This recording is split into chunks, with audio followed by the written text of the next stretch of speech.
Philomythia Podcast.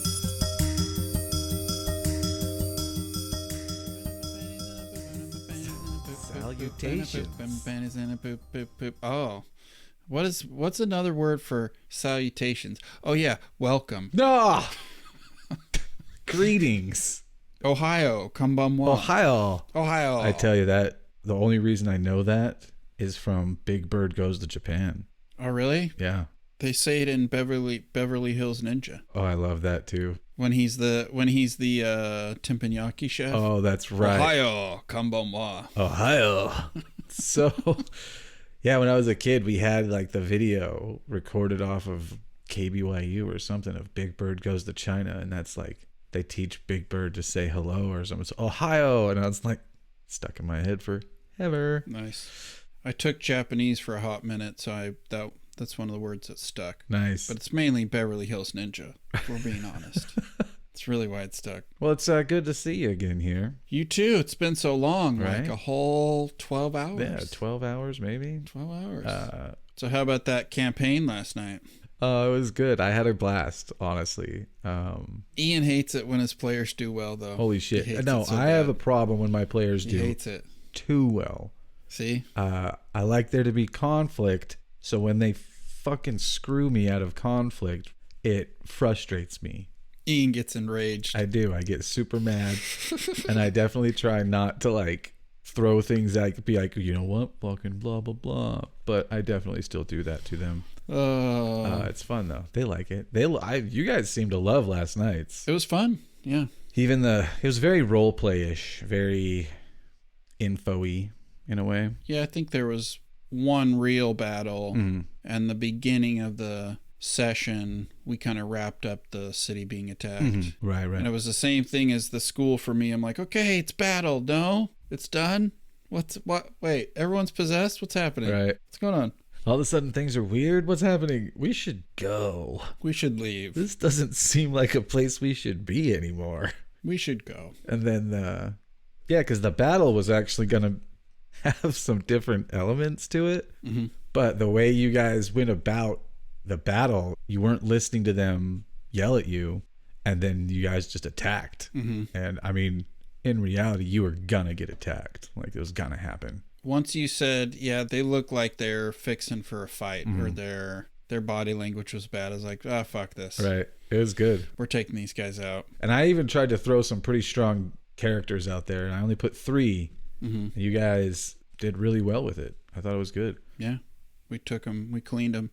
I really liked, more and more I like leaning into my character whose name is Vash. I like leaning into like his humanitarianism. Mm-hmm. So like trying to save all the people in the boat, or I guess we did, all the ones we knew about. And then him like breaking down and crying. Right. Oh, I loved that part so We much. couldn't save them all. We couldn't save them all. Or when he breaks down in the meeting. Yep. That was good. I loved that. I was like, that's so fitting of this character that's like the leader, but is sensitive. Right. Such a sensitive boy. I keep planning to have him go off and do like the Guts thing, who's the character from Berserk, where like, okay, now he has to do 100 sword cuts as punishment. Oh, okay. But there's no time. It's just like, we gotta leave. Quick. I'll punish myself later. Flagellation. So, Yeah. we got a new thing going on today. Yeah, we do. Yes. It's quite new, actually. Yes. Supposed to come out a little while ago. Yeah, it's my fault. I was like, okay, let's put it off 1 week, 2 weeks, 3 weeks. Okay, let's fucking, god damn it. Let's fucking do it. Fucking do it. Just fucking drink. Fucking do it. Now we're doing it. Yeah. So we're going to call this Philomythia Reviews. And basically we're going to take a movie or an episode of a TV show or whatever takes our fancy in terms of big or small screens and analyze it in terms of it being either a D&D adventure, one-shot, or campaign. Put that lens on it. Yeah. And just see what we come up with. So what did we pick for our first movie, Ian? I feel like we is a bit of a... Fine, All right. I picked there it. we go. I picked it. You picked 13th Warrrior. Yes, I did. Which is a movie that I had seen many years ago. Mm-hmm. But I also had tried to read the book as well, Mm-hmm. and it was way different than what I thought it was going to be. So I ended up putting it down. I didn't end up finishing that book. Mm-hmm. I remember when I originally watched the movie, I did not like it. Did not like it. Oh, really? Yeah, hated it actually. Oh, I loved it when it came out. Right. And so when you're like 13th Warrior, my brain was like, I fucking hate that movie. Shit. But then I thought to myself, I was like, well, if you haven't watched it in like 20 years, so Mm-hmm. and you're going to watch it through a D&D lens. So yeah, cool. All right, let's try this. And after watching it the first time a few weeks ago again, I did actually kind of like it. Mm-hmm. There were some elements to it that I liked, but what I really found that I liked were some of the characters. Right. Really made an impression. I was like, I like those. Like, there's certain ones. And the other thing that was weird is, like me, I mean, I was taking notes during the movie, but I must have missed it or wasn't paying attention because I didn't know really any of the characters' names. They don't really say their names. Yeah. They don't even say the main characters' names. I have it on Amazon Prime, Mm-hmm. and it's cool because each of their names actually is kind of a defining characteristic of their character. So Oh, really? the kind of main Viking who always calls Ahmed, who's the Antonio Banderas character, Mm-hmm. little brother. Yeah, that guy. I love him. Yeah, he's great. I think his name is Hrothgar. Oh, okay. Something like that. His name means joyous. So in the little Oh. X-ray Prime stuff, it actually tells you what their name means. And I think it's Old English. Okay. I don't think it's Germanic. I think it's actually Old English, what they're speaking. That's really cool. Yeah, so each of them had, like, one means, like, suspicious. Oh, And one means this. And so they all have, their names actually mean something, which I didn't know. that's really cool. I didn't know that either. Yeah. And that would make sense. I bet if I really looked into it, I bet there's like reasons to the whole to that. You know what I mean? Could be, yeah. And I would assume if the book is anything, because I haven't read the book either, but if it's anything like the movie, you would probably know their names more. But Right. that is a weird feature of this movie. Besides Bolvi, Right. who's the king, the leader, that you don't really know anybody's name. You're just like, I like the blonde guy that Right. calls Ahmed little brother all the time. He's cool. Or Tattoo Face. Yeah. You know, or I also liked one of the names they say at the beginning, which still to this day makes my brain itch, is this like, oh, Wolfgar. I'm like, what the fuck? Yeah. And then they say another name from Faerun or Forgotten Realms. There's another name that they say right within that Mhm. same time where they introduce Wolfgar, and I was like, geez. yeah, that one always stuck out to me. Yeah, Wolfgar. What the fuck, dude? That's probably like a Norse name of some kind, I would think. Yeah, it's got to be, because I've heard it so many times. And listeners, it should be obvious, but let's say it now. This is going to be very spoilery. This episode will be more enjoyable if you watch the movie. Mhm. You're not saying stop and go watch it, but watch it after. And don't be surprised if you're like, hey, wait a minute, I haven't seen this and you just spoiled it. Well, you've been warned. Now you know. Yeah, if you've never seen it and you're like, oh, I'm going to watch it, don't listen to us. Or listen to us Yeah. and watch it. And then watch it. Maybe you'll enjoy it in a D&D way. Yeah. That way. You'll have our thoughts kicking around in your brain. So let's jump in, brother. Little brother. Yes. Oh. And I was going to do a factoid sheet just about, okay, that's when the movie came out, and here's who directed it. Mhm. I just didn't have time. But I do know the director got changed, like either halfway through production or right before. Oh, really? Yeah, you can tell the movie is a little disjointed. There's a lot of problems with it, but I love this movie with all its flaws. It has a lot of similarities to The Hobbit, too, if you watch it. Like the number 13 and the fish out of water. Oh, and there's right. even a quote-unquote dragon. Oh, And that's true. actually, Michael Crichton started writing the book because he made a bet with somebody that he could make Beowulf relevant for modern times. Oh. So that's where he started. Okay. So it's actually has some influences from there. And then the beginning of it is actually from a real journal, an Arab diplomat, essentially. It's not the right word. Emissary, I guess. I think once he leaves to go with the 12 warriors, I think that's all pure Michael Crichton Well, right, from right, that right. point on. Yeah.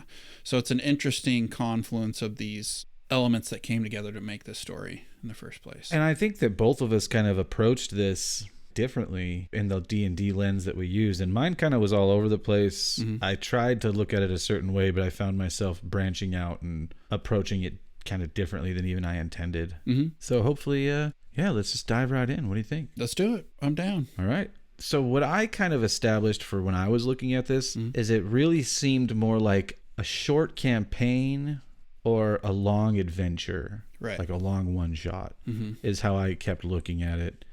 So as the movie starts, I considered all of that you see kind of a zero session. A character session for Ahmed, yeah. who in the movie's played by Antonio Banderas.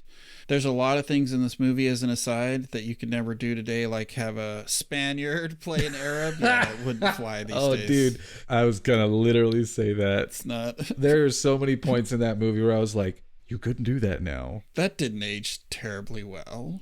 Again, I still love the movie for what it is, right? But it could not be made today. Yeah, and I love Antonio Banderas. Like, I've loved him since I was younger, and he just seems so charismatic to me. Very charismatic. He's a sexy man. Yeah, so it seemed sensical to me as I was watching to give Ahmed, he was a bard in my mind. Yeah. But I also said I would maybe even give him like a level in cleric. Okay. Or 2 levels, like a holy man kind of, but it's not really holy man.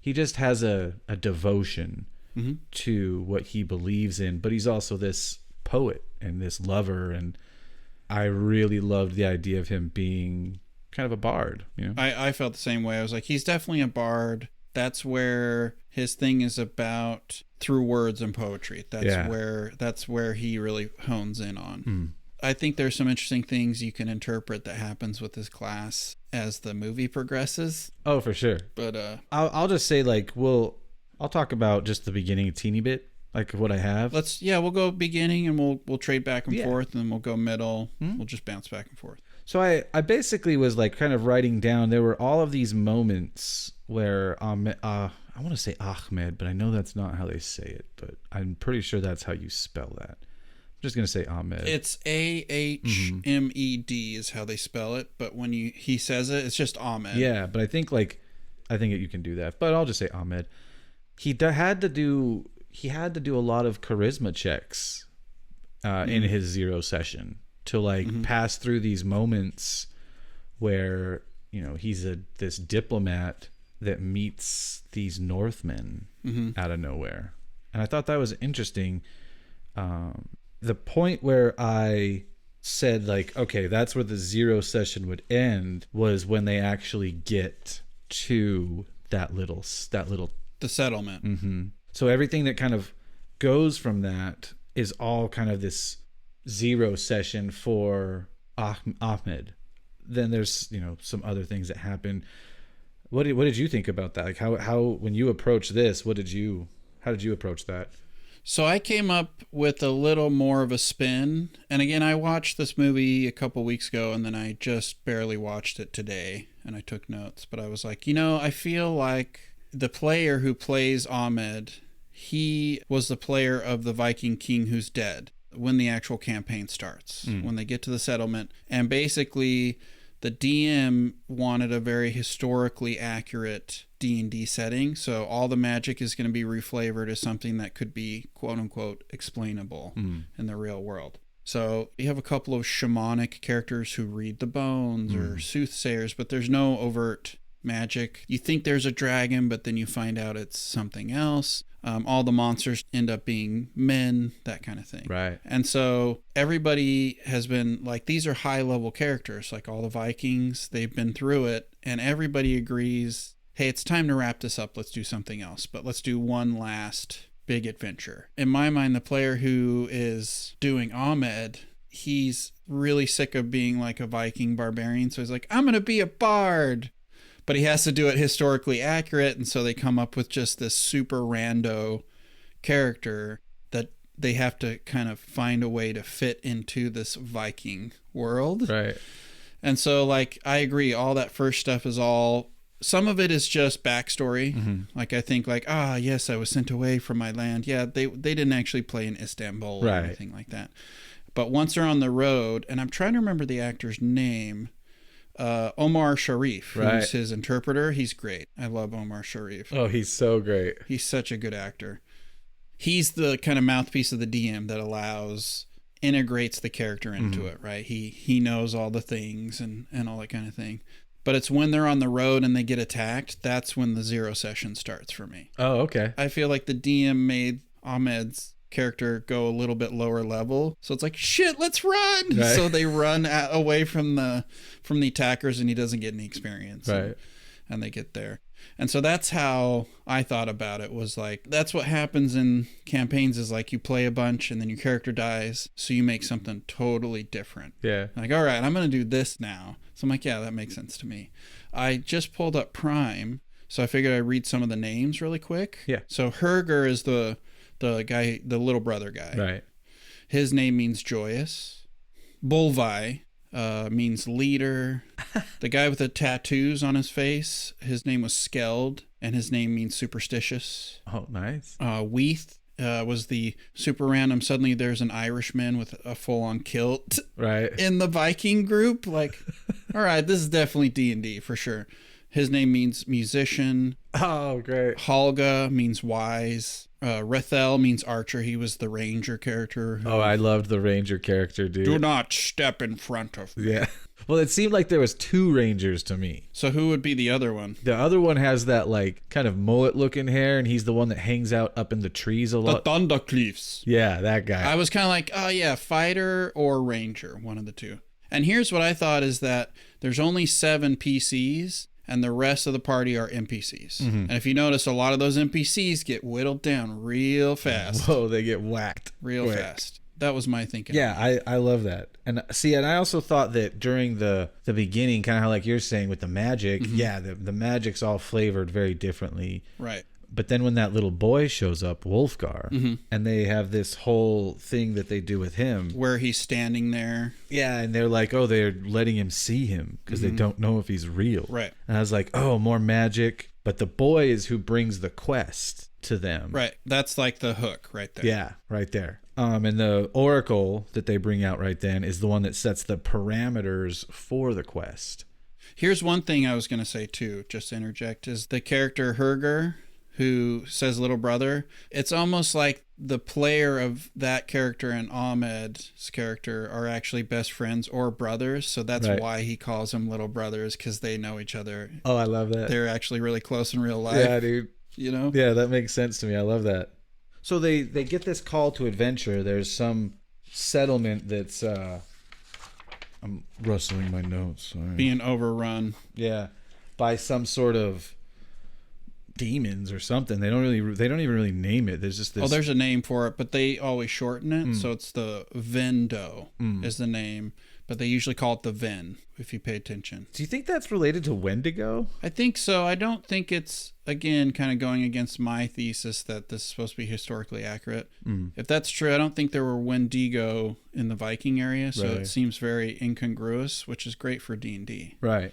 And so I also have notes here. So when the oracle sets the parameters, the oracle creates this twist by like being like, that bard has to go. Right. He doesn't give him a choice, like, you have to go. Like, Yeah. wait, what? And when I first was watching and making my notes, and all of the characters are like introducing themselves and choosing to go on this quest, I was like, each one of them, it's like kind of the introduction. It's like, this is my character, this is my character, and they're like introducing each other, like, oh, this is me, and this is me, and this is me. As I first looked at them, I thought they were all barbarians and fighters for their class. Right. As just a look at them.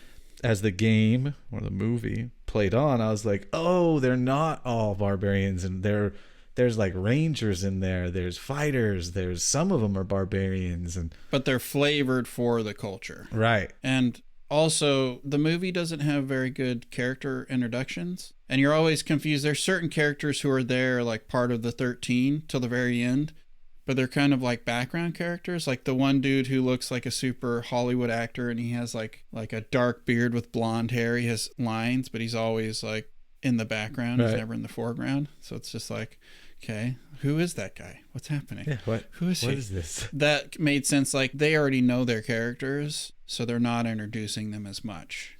It's just a very brief snippet because they've all been playing these. Sniff it. Snippet. Smell the glove. And if you notice, like when he says he'll go, he says first man. So he's like the first man. Right.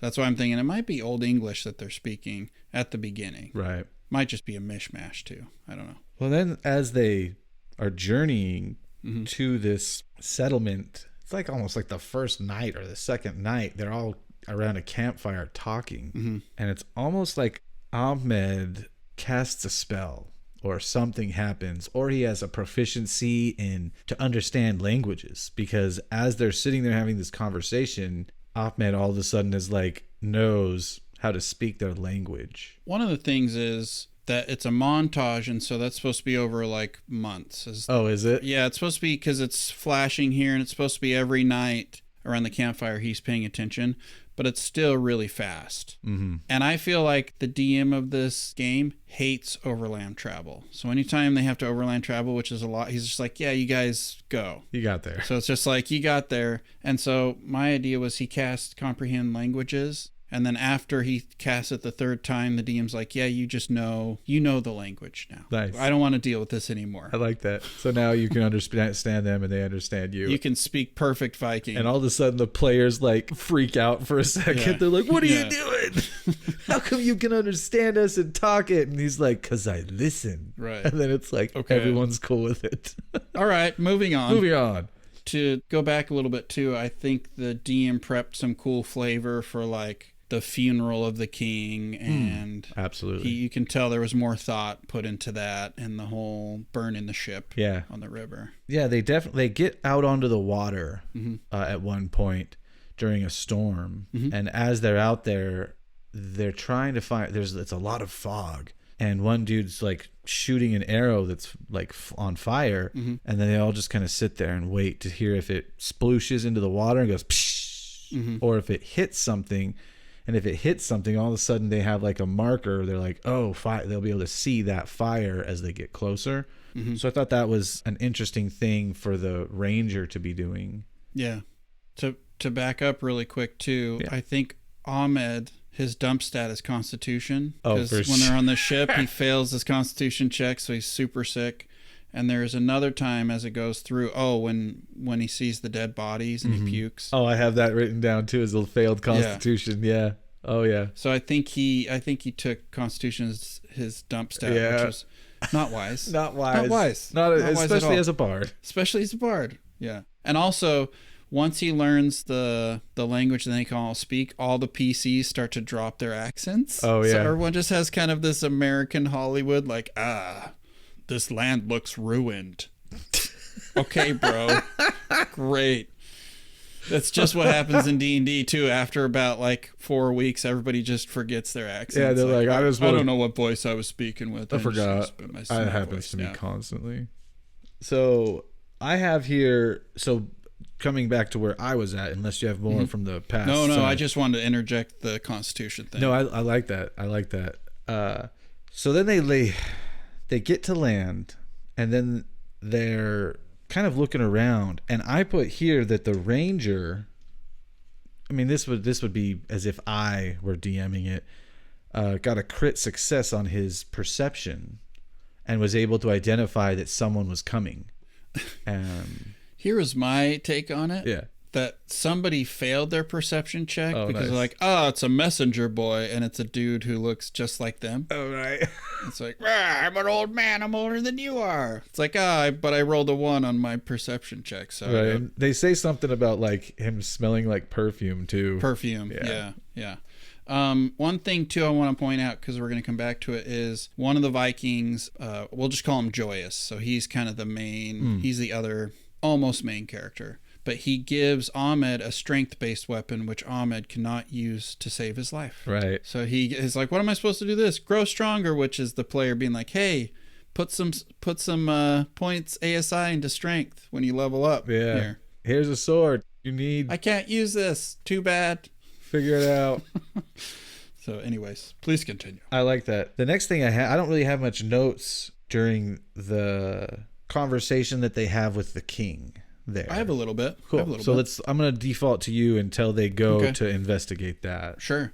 So I think Bolvi's character for a couple sessions is obsessed with his character, or the player is obsessed with his character learning how to read and write, which is why you have Bolvi being like, you can draw sounds. Yeah. It's like, yes. And only happens 2 times, and then they never really come back to it very much until the very end. So it's kind of like obsessed, and then I don't really care anymore. Like, just Typical D&D. typical D&D. Yeah, accent's fully gone by the time they get to the big lodge. Hrothgar, who's the king. That's the name right there that you just said. Hrothgar, that's from Forgotten Realms as well. Yeah. So he is obviously an NPC from Bolvai's past.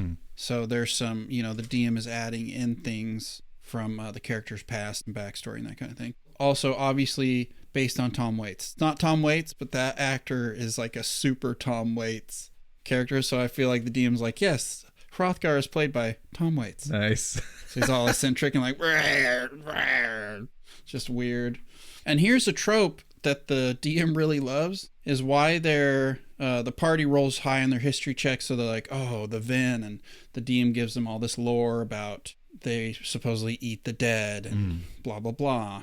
And then Ahmed he took expertise in his perception. So his perception is just through the roof. And he sees this kid just at the edge of his vision, just running through the field all covered in blood. And he's like, hey, guys, there's something wrong. And so they run out to the field and find this kid. And that's what leads them to the hut. Oh, right. And it happens again. The same exact thing happens, which means DM, like, come up with some ideas, bro. Right. Like, and the queen suddenly shows up for no reason.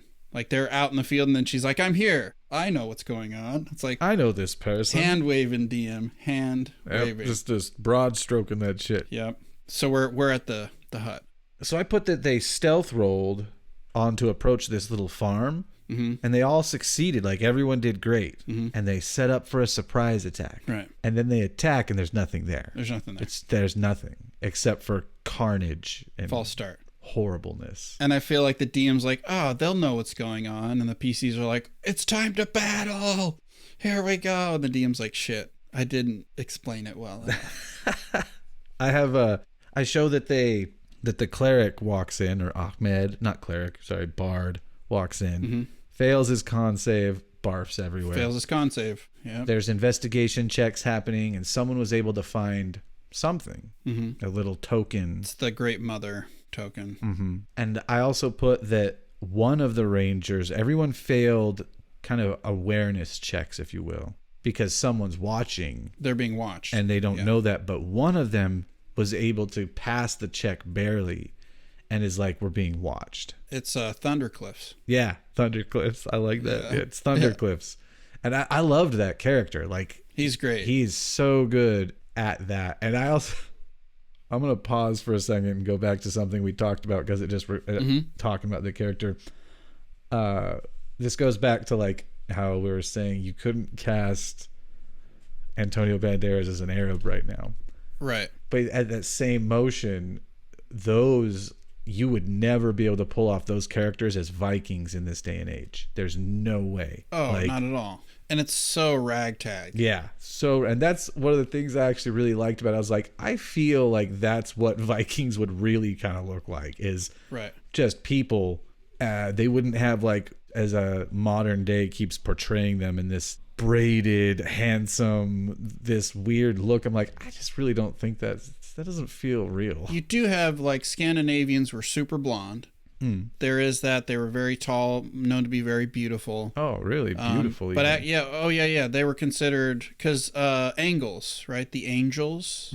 So these Northmen who were super intimidating, very violent, blonde as all get out, and would fight naked. And so there is some of that. But the actual two, I think they're Scandinavian, is Bolvai. Yeah, Bolvai. So and also Joyous. So they're both actually from that area. Oh, cool. Joyous he's very small, though. You can tell he's short. That's what I mean. Like, I feel like if Vikings exist like back then, these Northmen, I feel like there would be a lot of tall ones, but you'd have short dudes in there as well. Like, that would happen. Right. And, just like anything, like, the majority of them would be blonde, like you're saying, but you'd still have some people with darker hair. Yeah. Maybe even some redheads, for all you know. For sure. But I just want to add that because I loved how ragtaggy they were. Super ragtaggy. And it felt more real to me, even though it's totally not the way. Right. You know what I mean? Super D&D, ragtaggy group of adventurers, for sure.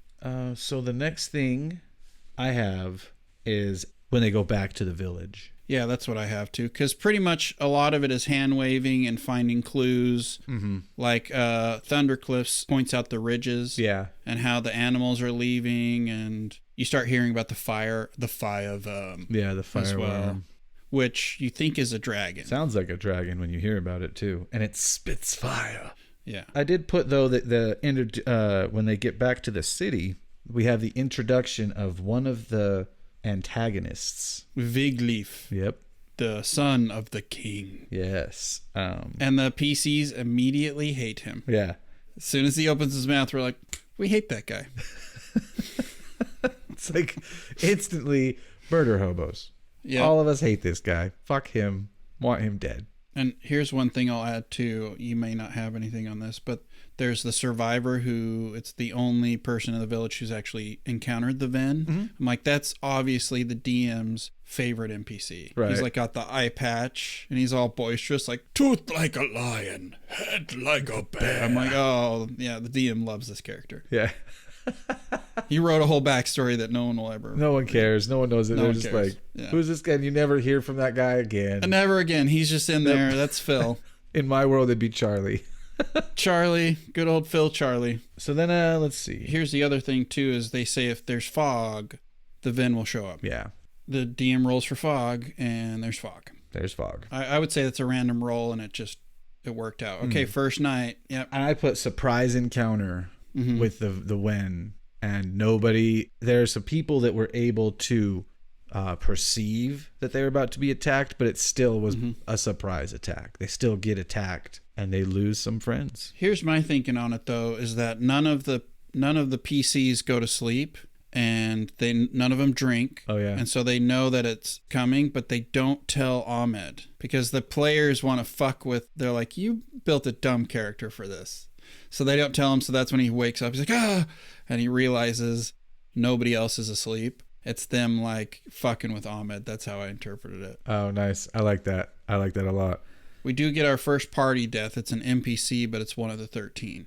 Or two of them die. Two. Yeah, I put yeah. lost 2 heroes. Find out they take the heads, and they don't leave bodies behind either. Yep. No bodies. But they did find a claw, but it's like one of the weapons they're using that look like a bear paw. It's like, yeah, an obsidian scepter. And I had Ahmed levels up, and he dips into fighter, so he takes a level of fighter here because he's like, I need to be able to defend myself more. Oh, that's interesting because I put that he leveled up and went more dex. Mm-hmm. And then during that, like kind of after that battle, he goes to the weapon master to have his weapon modified into a martial weapon. Basically. Yeah, I was thinking dex fighter, yeah. But something dex where he can handle himself in melee better. Mm-hmm. I thought it was interesting you said he picked cleric, but he can't heal himself. Mm-hmm. So I thought that girl that shows up, that's kind of, again, it's like this storyline that never resolves, subplot where it's almost a love interest. Right. Who randomly has a French accent for some reason. So when I watched this, it's funny to bring that up. When I watched this part, I was watching this movie with somebody, and instantly she was like, oh, they're going to do it. And I was like, no, they're not. He's a holy man. And she's like, what? No, he's not. And I was like, yeah, he's a holy man. He's not going to do it. And then we got into the debate whether they did it or not. So I want you to weigh in on that. Do you think they did it? They set it up so that it's like they almost do it. Because what it feels like is one director left and like the DM left and was replaced. And so storylines were abandoned for some reason.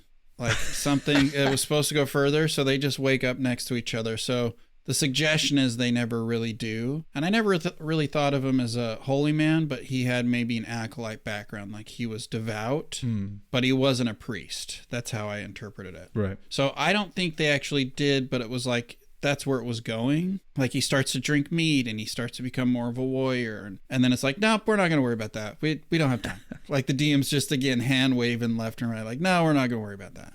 Now that you're healed, you got rid of the poison from the claw. Yeah, I love that. She's fading into the background now. I love that. It's so funny. She has a French accent. And here's the other thing is after they get attacked, I have party bullies the whole township into building defenses. So if you watch that scene, they're like, you here. None of them are doing anything but yelling. Everybody. It's like, that's exactly what would happen in D&D. Yeah, they bully the town. They get defenses set up. And I put that the party starts solidifying. They start finding their kind of mojo together. Their groove. Yeah. And I believe a problem arises with the king's son. And well, before that, that's when Ahmed reforges his sword. So he's like, fuck this. So something that should take, again, probably a lot of time. The DM's like, we don't have time. You just reforge it. You're good. You have a rapier now. Yep. Here you go. Sweet. Okay.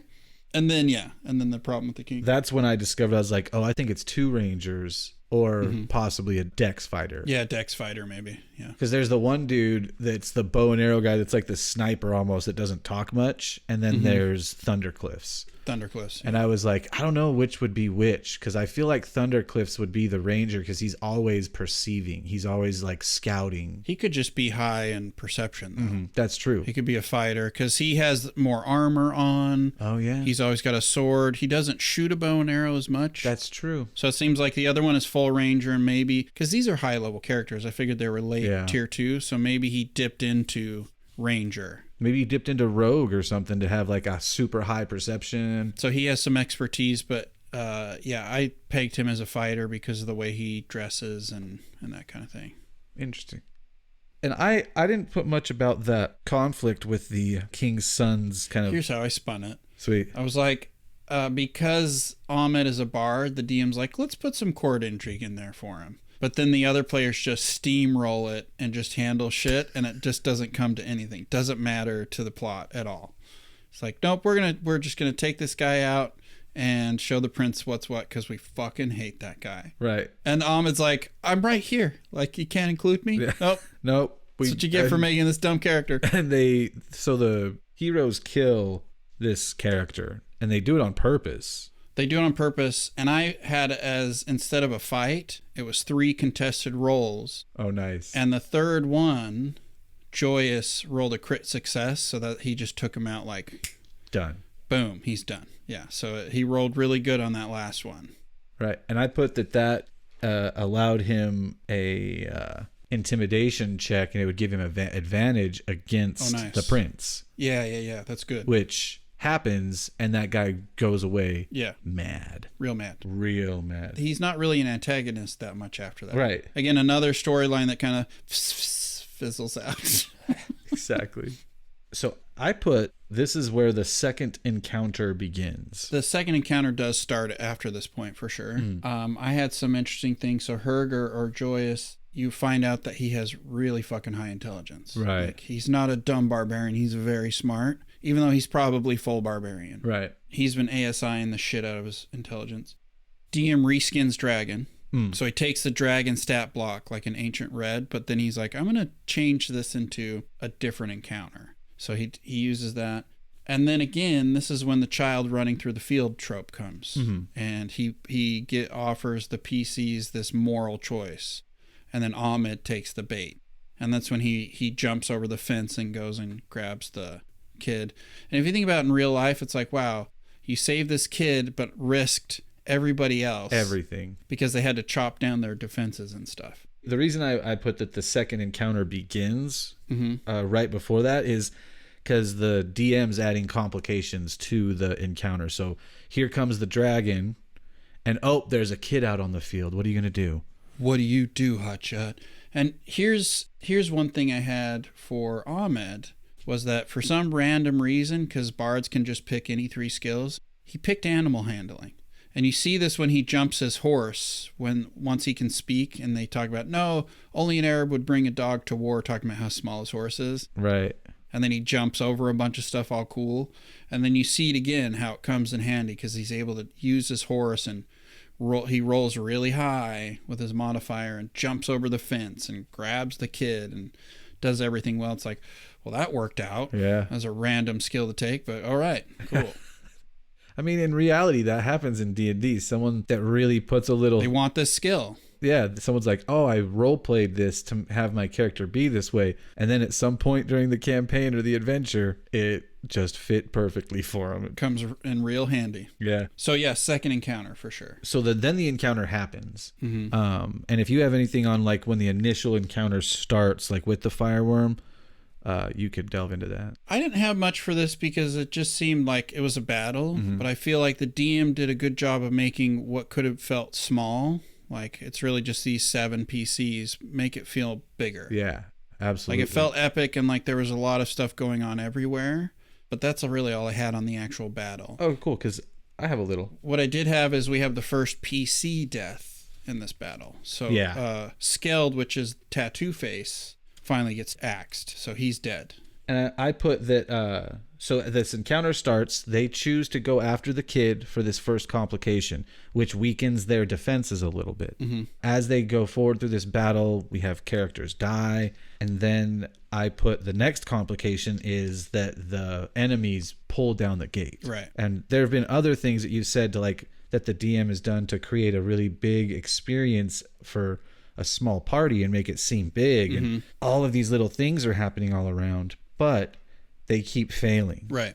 But the gate, they didn't fail, and they pull the gate down, which all of a sudden changes the landscape of the battle to become more deadly because now they can get in. Now they can get in. And I think the DM is rolling mob rolls, so for big groups of NPCs, good and bad, just Absolutely. to say, okay, this amount of people die on this side and this amount of the Ven die and blah, blah, blah. So then I put that also there's this moment where they're being charged at by these riding fighters, and all of the heroes have to like stake down these giant poles and like stand on them as they're being charged. And I put like it's basically strength checks for the whole party to try and spear these people off these horses that are attacking them. Kind of Braveheart style almost. Right. After this all kind of like goes on, I put sanity checks needed to be performed. Oh, nice. On all characters, and they fail because there's like this moment during that where people sort of go crazy a little bit. Like it just everything gets weird for them. And Ahmed gets separated too. I thought that was an interesting. Like he gets pulled off into his own battle. Yeah, essentially, and almost gets. I feel like he almost dies because he gets trampled by horses.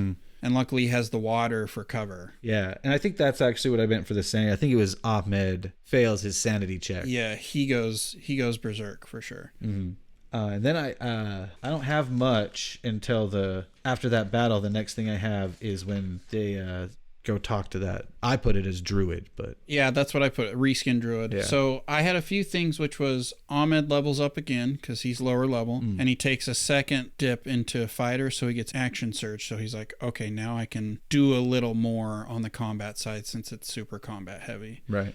And then this was a funny thing, but I thought it was funny how Ahmed doesn't know what mead is. Oh yeah. And so I was like, that sounds like a player thing. It's like, I can't do anything. It's like, bro, it's honey. So like, oh, I guess I'll have some, not breaking the rules. That lends me to the idea of like Ahmed has a level in cleric, like just one from a long time ago when he first started.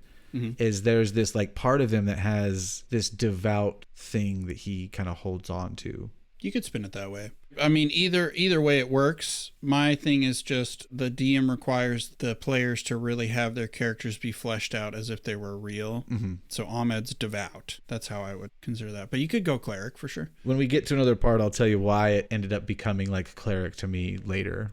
My thing is he just can't heal anybody. Like he can't do any healing or anything like that. Right. So my brain thinks like, oh, maybe he's I don't know what they call it for clerics. Because I've never actually played one. It's not like, because they have a thing kind of like the fighters, like it's their subclass, right? I just don't remember what it's called for clerics. It's a domain. Yeah. Maybe his domain is one that doesn't have anything to do with heals. I think they can all heal, but you could still do it that way. The other thing I had was this is when the PCs find out that the DM, because they were kind of promised, oh, we're going to do some monsters and there's going to be some cool, well, it's the end of the campaign. We'll do some horror, supernatural stuff. And then the PCs all find out that the Ven are just people. Right. And they flip out a little bit because like the DM couldn't bring himself to put in supernatural stuff. So everyone flips out a little bit. And then Well, someone brings up that there's someone that might be able to help. The wise woman. Yeah. And they go talk to a reskinned druid for... And it's almost a Bolvi Ahmed side quest. Right. Like they get there and then they're the only two who go in. And again, the queen is there. She's just there when she's needed. Like, I will show you the way. Come. Okay. Glad you were here all of a sudden. Thank you. The DM's like, come on, let's go. Keep moving it. Just, come on. I want to get done with this campaign, guys. Come on. So I put that she offers them a new quest. Right there, the side quest that they're on, they're given something which is go kill the mother, right, and the leader. And the leader possesses a magical item. Right, that's when you find out there's magic items involved of some kind. What is it called? The horn of something, yeah. Something, yeah. The horn of power or something. Yeah, that's what I have. More clues. Enemy has magic items. That's what I have too. And it's funny because I imagine the PCs have cool weapons, maybe +1, +2, but no overt magic. So again, if I was a player, I'd be like, come on, really? Like, they get magic items, we don't? What are you doing, DM? Right. What the fuck? And this is when 7 of the 13 remain at this point. So I counted out. Oh, okay. So quite a few have been hacked away. Most of them are NPC players, so the DM's really just shaving the party down for what's to come. Yeah. Because I feel like he overplanned the dungeon. Like the dungeon, when they get into the cave complex, it's like, Jesus, DM. There's all kinds of stuff in that part. And this is when it's confirmed that the DM hates overland travel of any kind. Anytime they're traveling, he just waves it. It's like, you get there. You're there now. You're there now. Yeah. So I put that the Rangers were able to track with advantage through this part because they're able to find the caves very easily. And again, it has to do with the DM just waving it, being like, yeah, you got the tracks.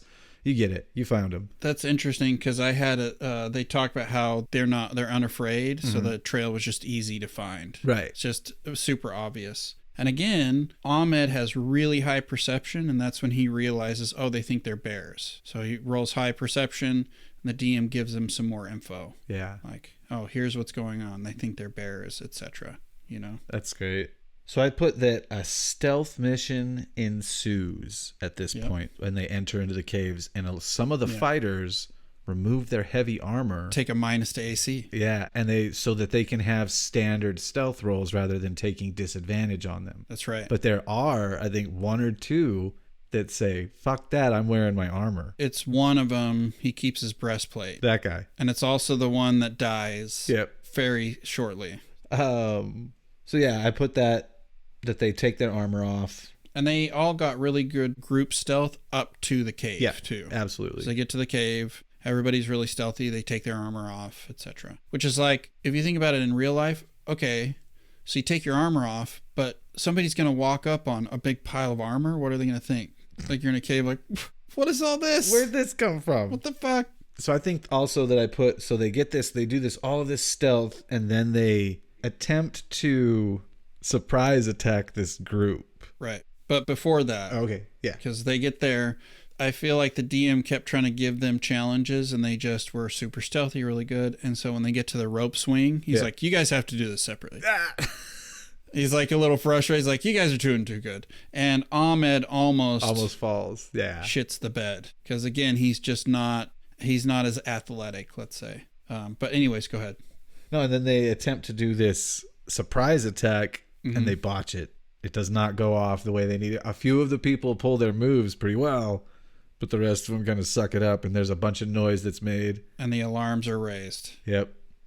So now, at this point, they split the party right now. And some of them go this way, and some of them go that way. Well, it's more like, I guess it's more like Bullvi goes one way.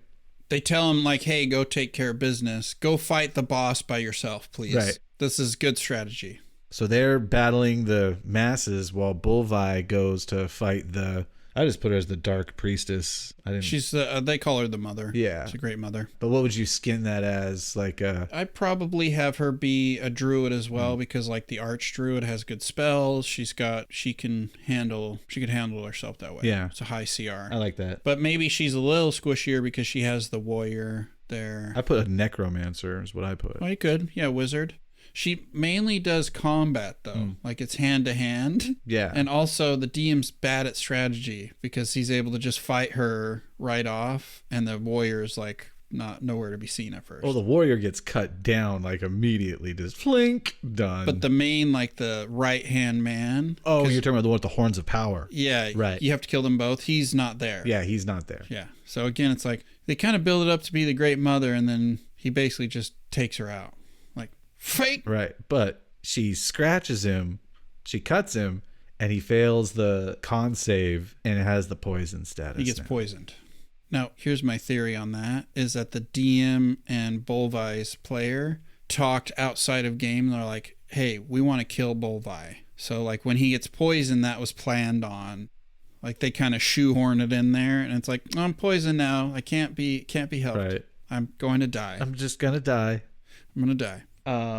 So yeah, I have them like doing multiple different kinds of checks to kind of escape down these tunnels, kind of looking for a way out. Some are successes, some are failed, but they end up at a dead end. And there's only one way out that they are able to discover, which is to me, a horrifying thing of dive into that water and swim through it. Can you see? Not really. It's just a cave. You don't know what's in there. You don't know if it goes anywhere. Just dive in there. Fuck that. That scares me so much in my like soul. Heart, soul. Oh, I hate that idea of being underwater. Afraid of the slimies. Well, underwater and not being able to get out of the water. Right. That Right. terrifies me. This is totally off topic, but you must have loved that part in the second Emperor's Blades book. Oh, I haven't. Oh, you haven't gotten into it much? No, I'm still at the very beginning. Not very beginning. I'm a few chapters in. There's an underwater part that you'll just love. No, but Jerry bought me a book, so I had to set that down and read the book that someone bought me. Yeah, I think he's going to send me the same book because he's like, I can't send it to you till next month. Oh, that's funny. Oh, that's because you need to use your credit. Because you can't buy credits and use them to gift people books. Like, it's weird. I had it that, again, Ahmed makes a super high perception check, and so this was actually a dead end. But then the DM's like, oh, fuck, they didn't kill the warrior. So I'll just hand wave and say, okay, you rolled so high, you rolled like a critical success, natural 20, and you find just this little passageway. That puddle isn't actually a puddle. So he fucking hand waved it so they could escape. That's what I had. Nice. I like that, actually. So they get out, but we have another player die. We do. The armor guy. Yep. And so he dies. They get out of this cave. They all pass their constitution saves as they're swimming under this thing. Right. And they all get out. Yep. And there's only like 5 of them left now or something. I think at that point there's 6. There's 5 or 6. Yeah. Most of the player characters have survived. Yeah. At this point. They swim to the shore. They get back to the little settlement. And Bolvi is not doing great. He's on death's doorstep. He's not doing good.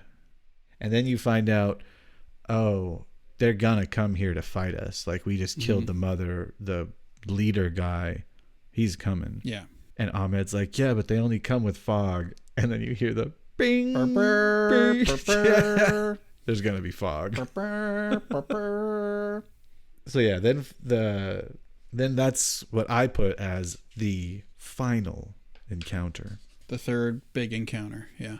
This is what kind of made me decide. I think that he's got some sort of level in something with cleric, or because I feel like Ahmed uses divine intervention at this point, where he almost like prays to the gods to help them. I can see that. And then they do, because in the end they're successful. To me, I was like, oh, because I've tried to use that before with, I think it was my paladin, this divine intervention situation where you can roll and it's like super hard to get it to work because it's like 17% chance of making it work. Right. And so I was like, oh, I think that that's a cool little flavor to have his divine intervention kind of be successful. Yeah, you could do it that way. You could also just do bardic inspiration too. Yeah, that could work. Either way would work, however you want to skin it. Bardic inspiration would be good. And it would be like a poem, like a prayer almost that he says. Yeah. And that's how I had Bolvi come out. Yeah, exactly. And be successful. And like, I was like, that had to attribute to Ahmed's character giving something. him, yeah, for sure. And you can tell the DM really he didn't want this battle to happen. He's like, okay, fuck. If they kill the leader, the battle's over. Yeah. All they need to do is kill the leader. And so as soon as the leader gets killed, that basically resolves everything. Yeah. Right and that last little scene's pretty cool. Like the last little finale battle. Yeah. I feel like this is when the players really get into the role playing. Like they're really into their characters. This is kind of the last leg right here. He kills the Horns of Power guy. And then immediately dies. Yep. Just dies. It's so conveniently. And then that's the end. I also think that the DM has some cool flavor written out, like flavor text for Bolvi's funeral. Because again, they planned it out. Mm-hmm. So he reads through this thing and all the players realize, oh, they planned on killing him. Killing him off. They were in cahoots here. And I think that, each player kind of like the ones that are left kind of tell like their little epilogue for their characters. Their character. Because Joyous and Ahmed are like they're brothers and the people or they're super close friends. They're kind of waving goodbye to each other type thing is very heartfelt. Very. Yeah. It's like the bigger part of the goodbye is those two characters. Going away from that. I mean, just from the movie standpoint, Joyce is really kind of the character you like the most. Oh yeah, he's like the cool character, and those characters become friends. Well, yeah, that's good right there. That's what I got, and that's what I got. But I now to talk about it a little, I really loved that idea that you posed into that that I just ended with was those two. Like the people playing those characters were like close friends or brothers or something. I was like, oh, I love that. The players, yeah. That makes a lot of sense to me now. Yeah. And everybody else is kind of like the characters are there. But since obviously the movie needs a main character and Ahmed is the fish out of water, it makes sense that those two would be like the players would be friends and then everybody else is kind of on the sides. Right. Oh, for sure. Yeah, I really liked it. And again, like I said, when I first originally watched that movie when I was younger, I think I wanted it to be something different than it was. And that upset my young mind. And, being an adult and watching it again, the movie has a charm to it. It does. Yeah. If you are into just what it is. And it's fun. It has its own little kind of vibe and I liked it. I definitely give props to Eric for being like, this is the one we're doing, because when he said it I was like, oh fuck man, that one, all right. And then now again, like many things with Eric, he tells me to do this and I 99% of the time I'm like, yeah, it was good, I really liked that, good work. Yeah, I picked it, well, I loved the movie, so I'm like, it'd be fun to watch it again, so gave me an excuse, but I'm like, this is like a shoe-in D&D movie. There's a party, there's a problem, there's all these elements that are perfect for what we're doing here, So I felt like it was a good starter choice. Yeah, absolutely. So, yeah. So there you go, listeners. Yeah, 13th Warrior. I have a big soft spot for late 90s movies because that's when I really started getting my own opinions on movies. So 13th Warrior I think came out in 99. Oh yeah. Same year as like Fight Club came out that year. The Matrix and all these prolific movies for my life came out right around that time. So I have a big soft spot. There's a certain style to the filmmaking that's kind of hokey, so like 13th Warrior is a bit cheesy by today's standards. But it's good. Yeah, it was good. So I like it. Yeah. Yeah, I can't. I'm excited to see what we do next. Listeners, if you like what we did, let us know. Yep. We'd love to do more of these. We probably will. We will, for sure. I think unless a listener has a really good suggestion, I think Ian's going to pick the next one. I'm going to pick Lord of the Rings. I'm just all kidding. 3 extendeds. Oh. Jesus Christ. It's my whole week right there. It's my whole fucking month. God. Yeah. It's a lot of watching. But yeah, we love you guys. Thanks for listening. Yes. Remember to like, share, and subscribe. Share, subscribe. Support the show if you like it. if you know somebody who likes it, let them know that Yeah. the show exists and give us suggestions and little poops. Just little. Just Don't little make them ones. big. Don't Those make them hurt. big. We won't accept big ones, only little ones. So is it you or me to close it out tonight? That's me. Yeah, actually. baby. Do it. Yeah. Do it. Show me. Let's see him. Well, listeners, I think you know what I'm going to say. Say it. There's a thing that we say, Say it. and stay Say it. stony. Ah! Ooh, bait and switch. You Bait and fucking switch. bastard. Stay stony. Stay sweaty. Oh, hi. Look at you listening all the way to the end. You know what? I think that deserves a level up. So go ahead. You level up with your bad self. And you know, if you like what we do, please share it with your fellow humans. We love doing this podcast, and we'd love to have more people listening. We have a link tree in the description that links to all the links that are linked therein and forthwith. Also, Jerry did our badass music, and what you hear is only the tip of the iceberg. You can check out all his notes and scales and chords at theplayercharacter.com.